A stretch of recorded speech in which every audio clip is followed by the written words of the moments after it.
Hey everybody, it is a beautiful day 6 in our challenge to be fearless. Fearless with your goals as you get ready to have your best year ever.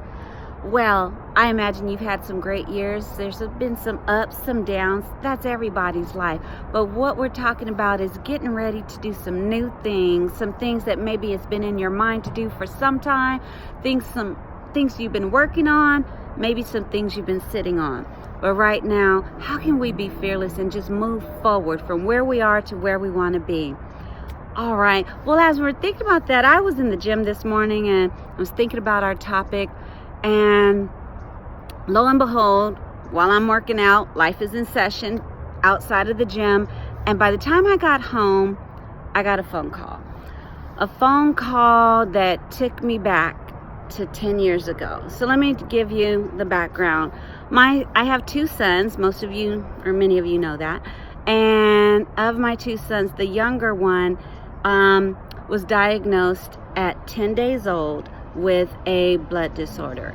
And that blood disorder can be very, very painful. It can create pain crisis.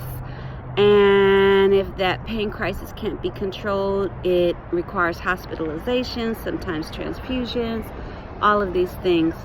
And so to hear that, to receive that call holding what seems to be a perfect little 10-day-old beautiful baby, I just look and I'm like, what? I cannot tell you adequately the amount of fear that set off in me as a mother. That fear was about powerlessness. Like, what? He can't even talk. How will I know when to help him, how to help him? What do I do? And of course, there were many resources available to help me through that. But when I tell you I got stuck in that moment, stuck in that time, and that's when I really hit a real low point in my life. Even though I had many, many things going on for me, that was 2008. That was the year of the financial crisis, losing homes, losing business, lost my marriage, and this, I'm told my child will have this situation and it's for life, and we may end up spending most of his life in hospitals. Thank God that has not been his story. We've had 10 blessed years, but today the call came that I had been afraid of. But today I wasn't walking in fear. God has been so good. And not just good in his health, but good for me in terms of in my mind. He has helped me walk through that fear. I've had to do some work to do this. But I'm telling you, you can too. If there's been something that's been crippled you with fear, that made you stop and say, I can't deal with that. What am I supposed to do with this? Right? You can do that too. You can walk through that. You can face that. I'm here as a witness today. I did not crumble. I did not cry. I walked across the street. My house is there. The school is there.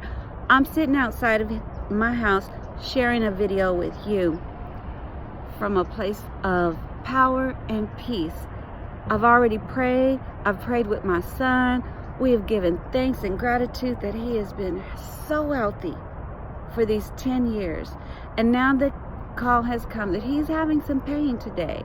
That sounds like a pain crisis trying to set in. But you know what? I've done what I know to do today. I know God is with us. We've already prayed and accepted that if this should progress and we need to go to the hospital, we'll do that too. And God is still with us, and God is still faithful. That is walking through fear. And meanwhile, I don't have to be crazy today. Meanwhile, I'm going to go back in here and handle this business and be on that computer today. And meanwhile, I'm preparing to share my story of being at your lowest points in life sometimes. and how you can walk through those fears and continue forward and not let anything stand in the way of your dreams, your goals, and your purpose. I hope that encourages somebody today, because I can tell you I'm a different person than 10 years ago.